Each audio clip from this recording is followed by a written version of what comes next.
আপনার মেয়ে প্রোটোকলে থাকে বিদায় আজকে আপনার কোনো টেনশন নেই, চিন্তা নেই।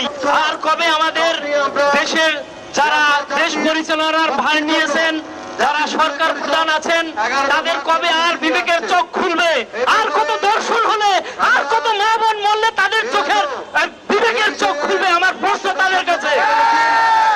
তাদের কি মা বোন নেই? একবার চিন্তা করেন, দেশ প্রধান, আপনার তো একটা মেয়ে আছে, আপনি একটু চোখ বন্ধ করে দেখেন, এই মেয়েটা যদি আপনার হতো আপনার কি কষ্টটা লাগতো? সময়ের সাথে সাথে দেখা দেয় নিত্য নতুন প্রয়োজন। রেডি থাকতে হয় প্রতি মুহূর্ত। তাই এলো ইনোভার, যেন আপনি লাইফে থাকেন রেডি প্রতিদিন। Innova, designed for now. হয়তো আপনার মেয়ে প্রোটোকলে থাকে বিদায় আজকে আপনার কোনো টেনশন নেই, চিন্তা নেই।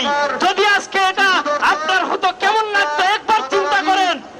আমার ভয় হয়, যদি আমার একটা ছেলে, আমার মেয়ে নেই, যদি আজকে আমার ছেলেটা মেয়ে হতো, আমার তো প্রত্যেক সেকেন্ডে টেনশনে থাকতাম যে আমার মেয়েটা কখন ধর্ষিত হবে, কখন আমার মেয়েটার কোন একটা দুঃসংবাদ পাবো আমি। পর্যায়ে এমন দাঁড়িয়েছে আজকে, ভবিষ্যতে কারো সন্তান হলে আমার মনে হয়, অন্য কারো কথা বলতে পারি না, আমার কথা বলতে পারি, আমার যদি ভবিষ্যতে সন্তান হয় আমি দিনে 100 বার আল্লাহর কাছে কোটি বার ফরিয়াদ করবো যে আল্লাহ আমাকে মেয়ে সন্তান দিও না।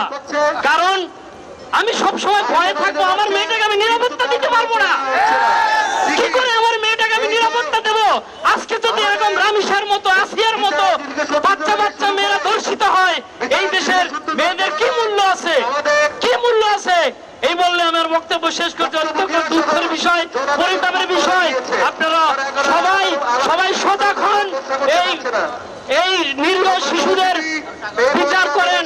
এবং এর সাথে বলবো, আমাদের এ পর্যন্ত শাপলা চত্বর, সাগর রুনি হত্যা, আপনার বিডিআর বিদ্রোহ থেকে এ পর্যন্ত অনেক গণহত্যা হয়েছে, কোনো বিচার হয় নাই।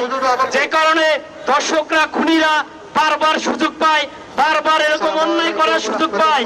তাই আমি বলবো এই জনতার কাছে, আপনারা মুখ পেতে থাকবেন না, প্রতিবাদ করুন, এই গণহত্যার প্রতিবাদ করুন। একটা বিচার হলে দেখবেন সবাই সচেতন হয়ে যাবে, এরকম আর ঘরে ঘরে খুন হত্যা হবে না।